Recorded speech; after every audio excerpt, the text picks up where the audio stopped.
Hello अस्सलाम वालेकुम वरहमतुल्लाहि वबरकातुहू।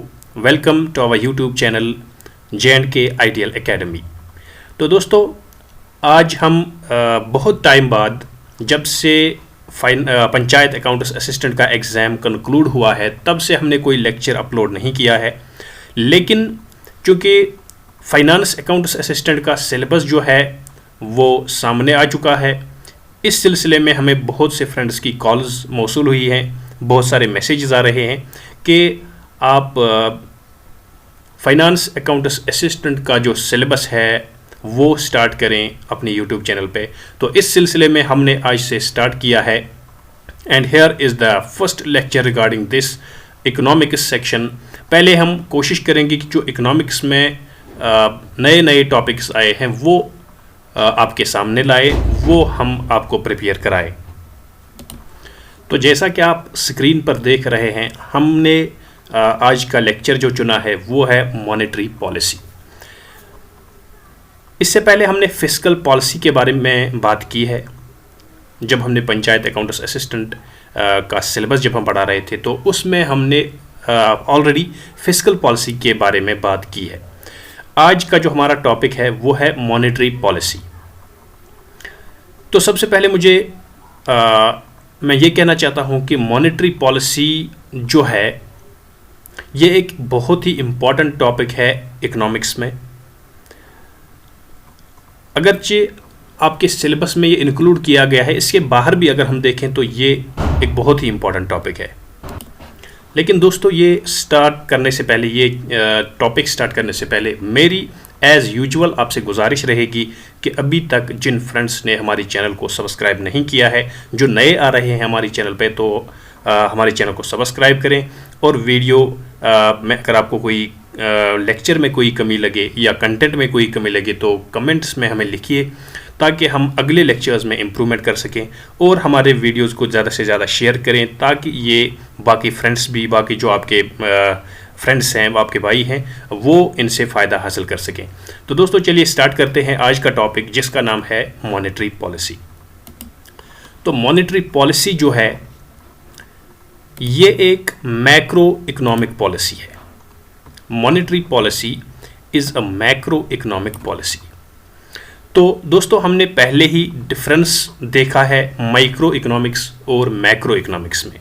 माइक्रो इकोनॉमिक्स एक ऐसा ब्रांच है इकोनॉमिक्स का जहां पर हम इकोनॉमी के छोटे छोटे यूनिट्स के बारे में डील करते हैं, उनके बारे में बात करते हैं। लेकिन मैक्रो इकोनॉमिक्स एक ऐसी ब्रांच है इकोनॉमिक्स की, एक ऐसा फील्ड है जहां पर हम बड़े बड़े जो मैक्रो इकोनॉमिक्स के बड़े वेरिएबल्स होते हैं, लाइक इन्फ्लेशन है, अनएम्प्लॉयमेंट है, पॉवर्टी है, इन चीज़ों के बारे में बात करते हैं। तो मॉनेटरी पॉलिसी जो है ये भी मैक्रो इकोनॉमिक्स में ही इसका जिक्र भी आता है। तो माइक्रो इकोनॉमिक्स के साथ इसका कोई ताल्लुक नहीं है। मैक्रो इकोनॉमिक्स में हम ये मॉनेटरी पॉलिसी पढ़ते हैं। तो मॉनेटरी पॉलिसी जो है ये एक मैक्रो इकोनॉमिक पॉलिसी है। जो एक कंट्री का सेंट्रल बैंक होता है वो इस मॉनेटरी पॉलिसी को फ्रेम करता है। लाइक इंडिया में हमारा है रिजर्व बैंक ऑफ इंडिया।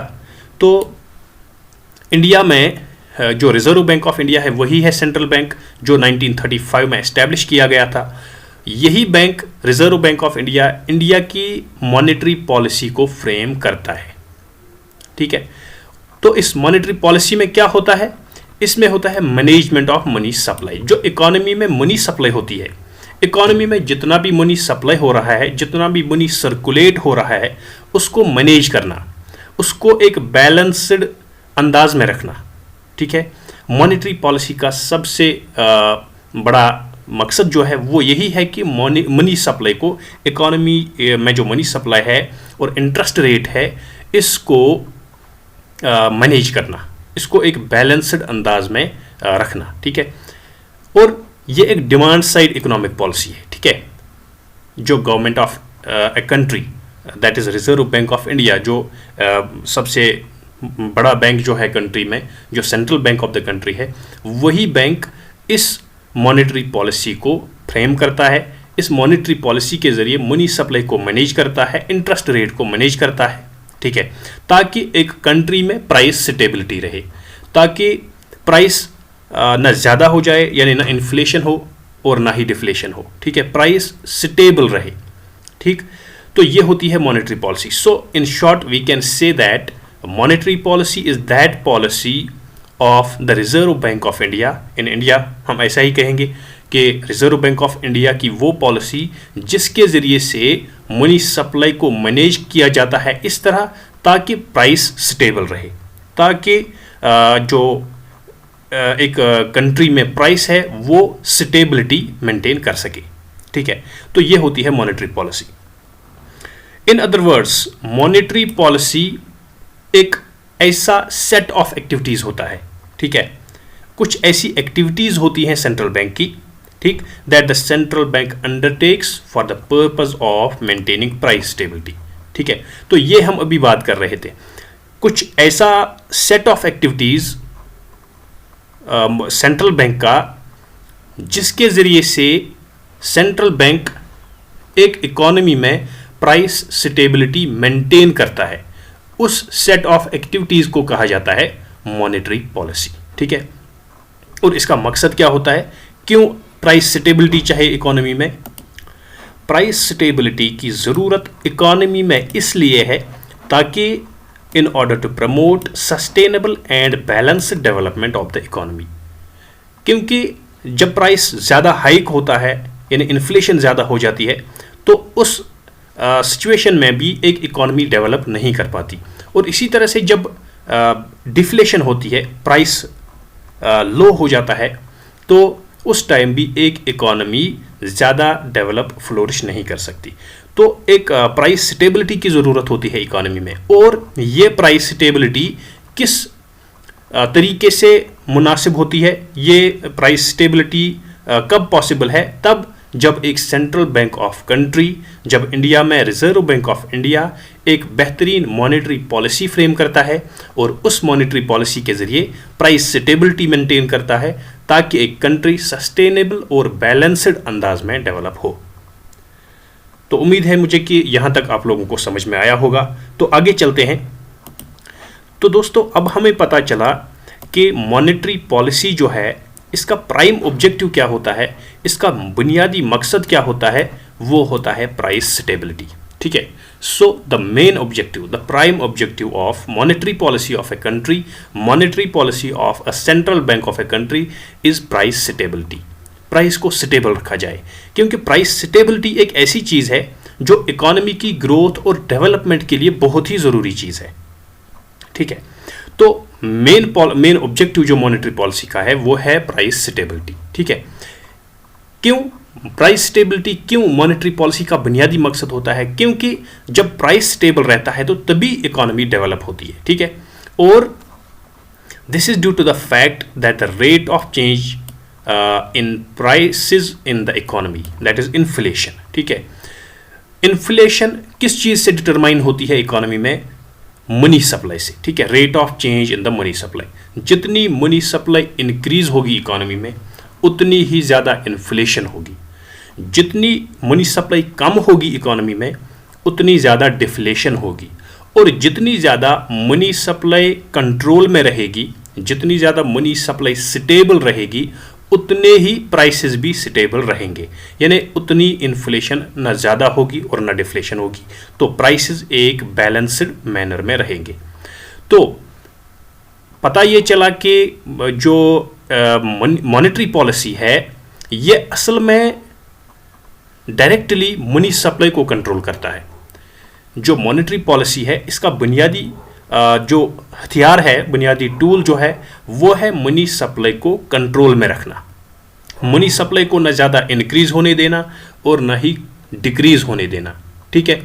तो जब monetary policy central bank of India या किसी भी कंट्री का सेंट्रल बैंक जब मॉनेटरी पॉलिसी इंप्लीमेंट करता है तो डायरेक्टली ये मनी सप्लाई को कंट्रोल करता है। फिर जब मनी सप्लाई कंट्रोल में आ जाती है तो प्राइस स्टेबिलिटी ऑटोमेटिकली मेंटेन होती है, यानी प्राइसेस ऑटोमेटिकली कंट्रोल में आ जाते हैं, ठीक है। तो डायरेक्टली मनी सप्लाई पे कंट्रोल रहता है मॉनेटरी पॉलिसी का, यानी मॉनेटरी पॉलिसी में ऐसे हथियार यूज़ किए जाते हैं, ऐसे टूल्स यूज़ किए जाते हैं सेंट्रल बैंक के ज़रिए से, ताकि जो मनी सप्लाई है वो कंट्रोल में आ जाए। तो जब मनी सप्लाई कंट्रोल में आ जाती है तो प्राइसेस ऑलरेडी ऑटोमेटिकली स्टेबल हो जाते हैं, प्राइसेस ऑटोमेटिकली कंट्रोल में आ जाते हैं।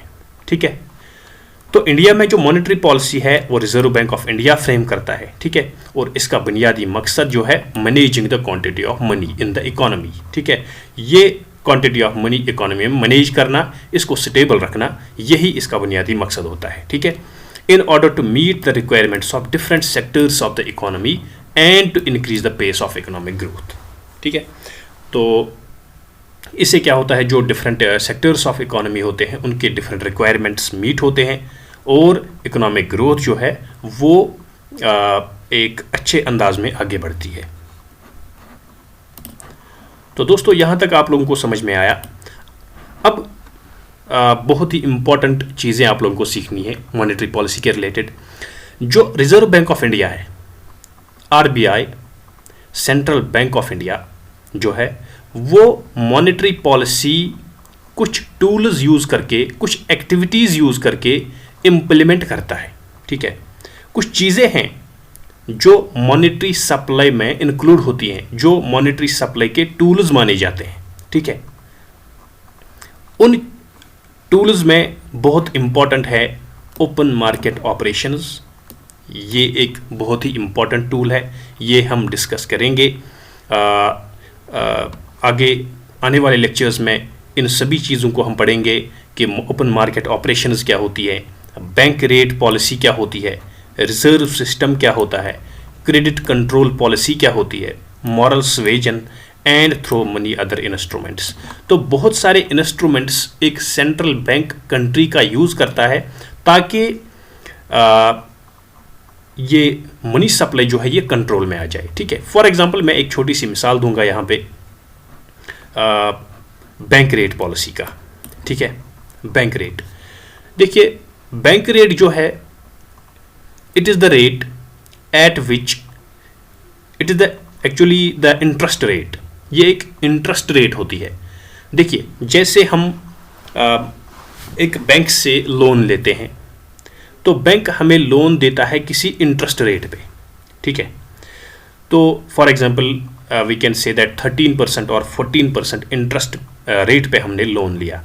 तो जब हम ये लोन रिपे करते हैं तो तब इस लोन पे इंटरेस्ट भी लगता है एट द रेट ऑफ 13 और 14% जो उस वक्त की रेट होगी। इसी तरह से जब central bank of a country commercial banks को लोन देता है, कमर्शियल बैंक्स मींस जो हमारे लोकेलिटी में बैंक्स होते हैं, लाइक J&K बैंक है, स्टेट बैंक ऑफ इंडिया है, या बाकी है HDFC बैंक है, एक्सिस बैंक है, तो ये जितने भी बैंक्स हैं ये इनको कमर्शियल बैंक्स कहा जाता है और सेंट्रल बैंक होता है रिजर्व बैंक ऑफ इंडिया। ठीक है, तो जब central bank of a country in commercial banks को लोन देता है तो उस टाइम सेंट्रल बैंक एक बैंक रेट फिक्स करता है, एक इंटरेस्ट रेट फिक्स करता है, जिस रेट पे सेंट्रल बैंक लेंड करता है मनी, लोन देता है कमर्शियल बैंक्स को, उस रेट को कहा जाता है बैंक रेट। ठीक है, so in simple words we can say that bank rate is the rate, the interest rate at which central bank of a country lends money to the commercial banks। ये होती है bank rate. ठीक है, अब ये bank rate कैसे एक tool है मॉनेटरी पॉलिसी का। ठीक है, तो मॉनेटरी पॉलिसी का टूल ये ऐसे है, जब एक इकोनॉमी में, देखिए हमने मॉनेटरी पॉलिसी कहा कि मॉनेटरी पॉलिसी ऐसी पॉलिसी है जिसकी वजह से मनी सप्लाई कंट्रोल में आ जाती है, जिसकी वजह से मनी सप्लाई को बैलेंस में रखा जाता है। तो देखिए, जब मनी सप्लाई इंक्रीज हो जाती है इकोनॉमी में तो इसका मतलब है कि हमें मनी को वापस खींचना है, हमें मनी को ज़्यादा नहीं रहने देना है इकोनॉमी में। जब मनी सप्लाई इंक्रीज हो गई इकोनॉमी में तो हमें मनी को एक्सट्रैक्ट करना है इकोनॉमी से बाहर। वो हम कैसे करेंगे? सेंट्रल बैंक जब कमर्शियल बैंक्स को लोन देता है तो वो ये बैंक रेट इंक्रीज करता है। ठीक है, जब बैंक रेट इंक्रीज होती है तो इसका मतलब है इंटरेस्ट रेट इंक्रीज हुई। जब इंटरेस्ट रेट इंक्रीज हुई तो कमर्शियल बैंक्स को ज़्यादा इंटरेस्ट देना पड़ता है रिजर्व बैंक को। यानी सेंट्रल बैंक को ज़्यादा इंटरेस्ट देना पड़ता है। जब ज़्यादा इंटरेस्ट देना पड़ा तो इसका मतलब इकोनॉमी से ज़्यादा पैसा किसकी तरफ जाता है? सेंट्रल बैंक की तरफ। इस तरीके से इकोनॉमी में मनी सप्लाई कम हो जाती है, और इस तरीके से जब एक बैलेंस्ड लेवल मेंटेन होती है तब बैंक इस बैंक रेट को, इंटरेस्ट रेट को फिर रिवाइज करता है। इसी तरह से जब मनी सप्लाई इकोनॉमी में कम होती है उस वक्त क्या करता है सेंट्रल बैंक? उस वक्त इंटरेस्ट रेट को कम कर देता है। क्यों? इसलिए क्योंकि कमर्शियल बैंक्स जो है उनको कम पैसा देना पड़े सेंट्रल बैंक को। जब कम पैसा देना पड़ा सेंट्रल बैंक को तो इसका मतलब कि इकोनॉमी में ज़्यादा से ज़्यादा पैसा जाएगा। तो इस तरीके से ये मनी सप्लाई जो है वो इंक्रीज हो जाएगी और एक बैलेंस्ड लेवल पे आ जाएगी। ठीक है, ये है बैंक रेट पॉलिसी, ये है एक इंस्ट्रूमेंट मॉनेटरी पॉलिसी का। इस तरीके से सेंट्रल बैंक एक इकोनॉमी में बैलेंस्ड मनी सप्लाई मेंटेन करता है। ठीक है, तो जब बैंक ज़्यादा से ज़्यादा इंटरेस्ट रेट इंक्रीज करता है उसको कहा जाता है डियर मनी पॉलिसी। ठीक है, उसको कहा जाता है dear monetary policy of the central bank. ठीक है, और जब सेंट्रल बैंक कम इंटरेस्ट रेट रखता है ताकि इकोनॉमी में ज़्यादा से ज़्यादा मनी चला जाए उसको कहा जाता है cheap monetary policy of the central bank. ठीक है, तो डियर मनी पॉलिसी या dear monetary policy and cheap monetary policy. जब सेंट्रल बैंक इंटरेस्ट रेट को, बैंक रेट को इंक्रीज करता है ताकि इकोनॉमी में ज़्यादा यानी मनी सप्लाई ना रहे, इकोनॉमी की मनी सप्लाई कम हो जाए, उस टाइम इसको कहा जाता है डियर मॉनेटरी पॉलिसी। और जब इकोनॉमी में जब सेंट्रल बैंक अपनी मॉनेटरी पॉलिसी को रिवाइज करके इंटरेस्ट रेट्स को घटा देता है, कम कर देता है ताकि इकोनॉमी में ज़्यादा से ज़्यादा पैसा चला जाए, उसको कहा जाता है चीप मॉनेटरी पॉलिसी। तो यह है एक टूल, एक हथियार मॉनेटरी पॉलिसी का जो रिजर्व बैंक ऑफ इंडिया, जो एक central bank of a country इस्तेमाल करता है ताकि एक इकोनॉमी में प्राइस स्टेबिलिटी रहे या मनी सप्लाई स्टेबल रहे, जिसकी वजह से फिर प्राइस भी स्टेबल रहते हैं। इसी तरह से बाकी हैं रिजर्व सिस्टम, यानी cash reserve ratio, liquidity ratio होता है। ठीक है, statutory liquidity ratio, credit control policy, moral suasion and other instruments, ये हम आगे डिस्कस करेंगे। तो एक यहाँ पे एग्जाम्पल के तौर पर मैंने आपके साथ डिस्कस किया, तो ये सब चीज़ें हम आगे सीखेंगे। ठीक है, ये होते हैं टूल्स ऑफ मॉनेटरी पॉलिसी। ठीक, bank rate, cash reserve ratio, statutory liquidity ratio, credit control policy, moral suasion. ठीक है, तो ये सारी चीज़ें जो हैं ये होती है, ये इनको कहा जाता है tools of monetary policy. Now using any of these instruments will lead to changes in the interest rate और the money supply in the economy. ये हमने डिस्कस किया है, ये आपको अंडरस्टैंड हुआ। चलिए दोस्तों, अब हम डिस्कस करते हैं टाइप्स ऑफ मॉनेटरी पॉलिसी। ठीक है, मॉनेटरी पॉलिसी के टाइप्स क्या होती है? मॉनेटरी पॉलिसी के दो टाइप्स हैं, मेजर दो types, expansionary monetary policy and contractionary monetary policy. ठीक है, जब सेंट्रल बैंक एक कंट्री का, लाइक इंडिया में रिजर्व बैंक ऑफ इंडिया, जब इंटरेस्ट रेट्स को रिड्यूस करता है और मनी सप्लाई इंक्रीज होती है इकोनॉमी में इस वजह से, तो उसको कहा जाता है एक्सपेंशनरी मॉनेटरी पॉलिसी। और इसका रिवर्स जब होता है, जब इंटरेस्ट रेट्स को इंक्रीज किया जाता है, जो हम अभी बात कर रहे थे, यानी dear money policy, dear money policy, तो उसको कहा जाता है contractionary monetary policy. In other words हम ये भी कह सकते हैं कि जो चीप मॉनेटरी पॉलिसी है, जब इंटरेस्ट रेट्स रिड्यूस किए जाते हैं, जब मनी सप्लाई इंक्रीज करनी होती है इकोनॉमी में, उसको कहा जाता है एक्सपेंशनरी मॉनेटरी पॉलिसी। और जो डियर मॉनेटरी पॉलिसी है, जब इंटरेस्ट रेट्स को इंक्रीज किया जाता है ताकि इकोनॉमी में मनी सप्लाई डिक्रीज हो, उसको कहा जाता है कंट्रैक्शनरी मॉनेटरी पॉलिसी। तो इसको हम थोड़े से एक्सपेंडेड मैनर में आपके सामने रखते हैं। देखिए, जब एक इकोनॉमी फेस कर रही होती है हाई अनएम्प्लॉयमेंट रेट, यानी जब ज़्यादा अनएम्प्लॉयमेंट होती है इकोनॉमी में, यानी जब रिसोर्सेज फुली यूटिलाइज नहीं होते हैं इकोनॉमी में, ठीक है, जब एक रिसेशन आता है इकोनॉमी में, यानी डिप्रेशन आता है इकोनॉमी में, ठीक है, उस टाइम मॉनेटरी अथॉरिटी जो होती है, लाइक इंडिया में जो है मॉनेटरी अथॉरिटी वो है रिजर्व बैंक ऑफ इंडिया, तो उस टाइम जो मॉनेटरी अथॉरिटी होती है ये एक एक्सपेंशनरी पॉलिसी उस टाइम ऑप्ट करता है, क्योंकि इसकी वजह से इकोनॉमी में ज़्यादा से ज़्यादा मनी चला जाता है, ठीक है, और मनी ज़्यादा धकेलने का इकोनॉमी में ज़्यादा मनी धकेलने का मकसद ये होता है ताकि इकोनॉमिक ग्रोथ हो। देखिए, जब इन्फ्लेशन भी होती है, इन्फ्लेशन भी किसी हद तक इकोनॉमिक ग्रोथ के लिए अच्छी होती है, लेकिन ज़्यादा इन्फ्लेशन नहीं होनी चाहिए, ठीक है। तो कुछ लेवल तक, एक लिमिटेड लेवल तक जब इन्फ्लेशन होती है तो वो भी बहुत अच्छी रहती है इकोनॉमिक ग्रोथ के लिए। तो इसलिए एक्सपेंशनरी मॉनेटरी पॉलिसी उस वक्त ऑप्ट की जाती है जब इकोनॉमी रिसेशन में होती है, जब इकोनॉमी स्लो डाउन में होती है, या जब इकोनॉमी में ज़्यादा हाई लेवल ऑफ अनएम्प्लॉयमेंट पाई जाती है। उस time central bank of India या मॉनेटरी अथॉरिटी जो होती है कंट्री की, वो एक्सपेंशनरी मॉनेटरी पॉलिसी ऑप्ट करता है, ठीक है। तो इस एक्सपेंशनरी मॉनेटरी पॉलिसी में क्या होता है, the monetary authority often lowers the interest rates, ठीक है, थ्रू वेरियस मेजर्स। जो हमने ऊपर मेजर्स पढ़े, मॉनेटरी पॉलिसी के टूल्स पढ़े, उन टूल्स के जरिए मॉनेटरी अथॉरिटी जो है वो इंटरेस्ट रेट्स लोअर करती है, सर्विंग टू प्रमोट स्पेंडिंग, ताकि मनी सप्लाई ज़्यादा आ जाए इकोनॉमी में, स्पेंडिंग ज़्यादा हो, and make money saving relatively unfavourable, ठीक है। लेकिन मनी सेविंग इस हालत में अनफेवरेबल हो जाता है कि ज़्यादा से ज़्यादा मनी सेव नहीं होना चाहिए, क्योंकि इकोनॉमी में मनी सप्लाई की ज़रूरत होती है इस सिचुएशन में, ठीक है। And increase money supply in the market aims to boost investment. Money supply को इंक्रीज करने का मकसद क्या होता है, ताकि इन्वेस्टमेंट ज़्यादा हो जाए, ठीक है, और कंज्यूमर स्पेंडिंग ज़्यादा हो, ताकि मनी सप्लाई इकोनॉमी में सर्कुलेट करती रहे जब तक ये एक स्टेबल लेवल पे पहुंच जाएगी।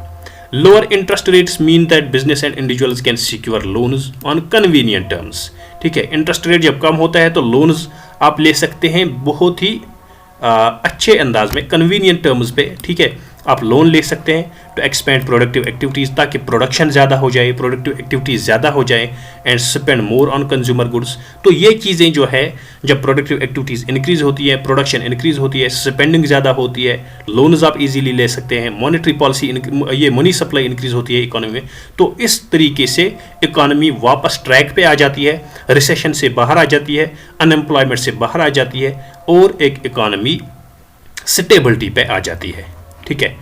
An example of this expansionary approach is the low to zero interest rates maintained by many leading economies across the globe since the 2008 financial crisis.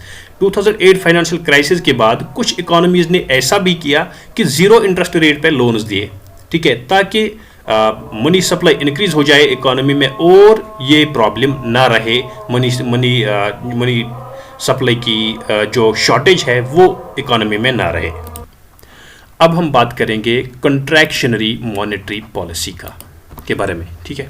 अभी तक हमने एक्सपेंशनरी मॉनेटरी पॉलिसी के बारे में बात की, अब देखेंगे कंट्रैक्शनरी मॉनेटरी पॉलिसी क्या होती है, तो जिसको हम दूसरे अल्फाज में बोलते हैं डियर मॉनेटरी पॉलिसी, ठीक है।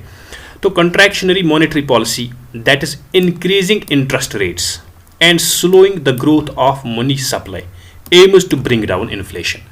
कंट्रैक्शनरी मॉनेटरी पॉलिसी में क्या होता है कि इंटरेस्ट रेट्स इंक्रीज किए जाते हैं, सेंट्रल बैंक ऑफ कंट्री जो होता है वो इंटरेस्ट रेट्स इंक्रीज करता है, ठीक है, और इस तरीके से जब इंटरेस्ट रेट इंक्रीज होती है तो इकोनॉमी में मनी सप्लाई ऑटोमेटिकली कम होती है, क्योंकि इंटरेस्ट के ज़रिए से इकोनॉमी से पैसे को निकाला जाता है, और इस तरीके से मनी सप्लाई कम होती है, और जब मनी सप्लाई कम होती है तो इन्फ्लेशन को नीचे गिराया जाता है, ठीक है।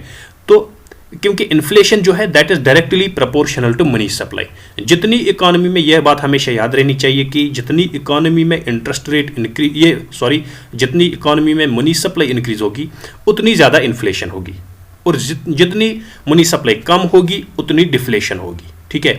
तो डायरेक्टली जो central bank of a country काम करता है वो इंटरेस्ट रेट्स को इंक्रीज करता है ताकि मनी सप्लाई को कम किया जाए, और इस तरीके से इन्फ्लेशन भी कम हो जाती है, इस तरीके से इसको भी नीचे लाया जाता है इन्फ्लेशन को, ठीक है। And this can slow economic growth, इससे लेकिन क्या होता है, इकोनॉमिक ग्रोथ स्लो हो जाती है। क्योंकि अभी मैंने कहा कि इन्फ्लेशन भी कुछ हद तक ज़रूरी होती है, कुछ परसेंटेज इन्फ्लेशन की ज़रूरी होती है ताकि इकोनॉमिक ग्रोथ हो। इकोनॉमिक ग्रोथ के लिए इन्फ्लेशन का होना भी ज़रूरी है, लेकिन वो ज़्यादा नहीं होनी चाहिए, किसी हद तक होनी चाहिए। एंड इंक्रीज अनएम्प्लॉयमेंट, इससे अब जब ज़्यादा नीचे चली जाएगी प्राइस लेवल, तो इकोनॉमिक ग्रोथ भी कम होगी और अनएम्प्लॉयमेंट भी इंक्रीज होगी। But it is often necessary to cool down the economy and keep it in check. ठीक है, कभी कभी इसकी ज़रूरत भी पड़ती है, कंट्रैक्शनरी मॉनेटरी पॉलिसी की ज़रूरत भी कभी कभी पड़ती है, ताकि इकोनॉमी को एक स्टेबिलिटी में रखा जाए। ठीक। And in the early 1980s, when inflation hit record highs and was hovering in the double-digit range, around 15%, the Federal Bank, Fed हमने यहाँ पे लिखा है फेडरल बैंक। तो उस टाइम इस फेडरल बैंक ने क्या काम किया? फेडरल बैंक एक कमर्शियल बैंक, एक प्राइवेट कमर्शियल बैंक है इंडिया में। तो इसने उस टाइम क्या काम किया? इंटरेस्ट रेट को 20% इंक्रीज किया। ठीक है, जब इन्फ्लेशन 15% इंक्रीज हुई तो इसने इंटरेस्ट रेट को इंक्रीज किया 20%, ताकि मनी सप्लाई को वापस खींचा जाए इकोनॉमी से और ये इन्फ्लेशन जो है वो कूल डाउन हो जाए। दो the high rates resulted in a recession, क्योंकि जब इंटरेस्ट रेट को इंक्रीज ज़्यादा किया गया और मनी सप्लाई ज़्यादा वापस आ गई इकोनॉमी से, तो उसकी वजह से रिसेशन भी हुआ उस टाइम इकोनॉमी में, लेकिन it managed to bring back inflation. लेकिन इस कमर्शियल बैंक ने उस तरीके से फिर काम किया कि वापस जो है इन्फ्लेशन की लेवल इसने वापस लाई, या जो मनी सप्लाई है इसको स्टेबल किया at the desired range of 3 to 4% over the next few years. कुछ सालों में ही इसने इन्फ्लेशन को वापस लाया अपनी 3 to 4% जो है एक स्टेबल लेवल ऑफ इन्फ्लेशन होती है उस लेवल पे। अब मेंटेन लिक्विडिटी करने के लिए, लिक्विडिटी का मतलब है मनी सप्लाई को इकोनॉमी में रखने के लिए, लिक्विडिटी मेंटेन करने के लिए आरबीआई हमेशा डिपेंडेंट होता है मॉनेटरी पॉलिसी का। ठीक है, bye purchasing bonds through open market operations the RBI introduces money in the system and reduces the interest rates. ठीक है, तो ये हमने ऑलरेडी डिस्कस किया है कि इन ओपन मार्केट ऑपरेशंस के बारे में हम आगे डिस्कस करेंगे, अगले लेक्चर्स में डिस्कस करेंगे। तो दोस्तों, आई होप कि ये लेक्चर जो है ये आप लोगों ने अच्छे से समझा होगा। कहीं पे भी अगर कोई प्रॉब्लम है तो कमेंट सेक्शन में ज़रूर लिखिए, तो हम इंशाल्लाह कोशिश करेंगे कि आपके हर कमेंट का जवाब दें। और जहाँ पे भी आपको लगे कि मज़ीद इन लेक्चर्स को अपडेट करने की ज़रूरत है, तो प्लीज़ कन्वे कि कहाँ पे आप लोगों को किस किस्म की कोई प्रॉब्लम लगती है तो हमें कन्वे करना। और हमारे चैनल को सब्सक्राइब कीजिए। जो भी नए यहाँ पे आ रहे हैं हमारे फ्रेंड्स, हमारे एस्पायरेंट्स JKSSB के, तो उनसे गुजारिश है कि चैनल को सब्सक्राइब कीजिए और हमारे वीडियोज़ को ज़्यादा से ज़्यादा शेयर कीजिए ताकि ये बाकी दोस्तों के पास भी पहुँचें। तो मिलते हैं इंशाल्लाह अगले लेक्चर में, तब तक के लिए खुदा हाफिज़।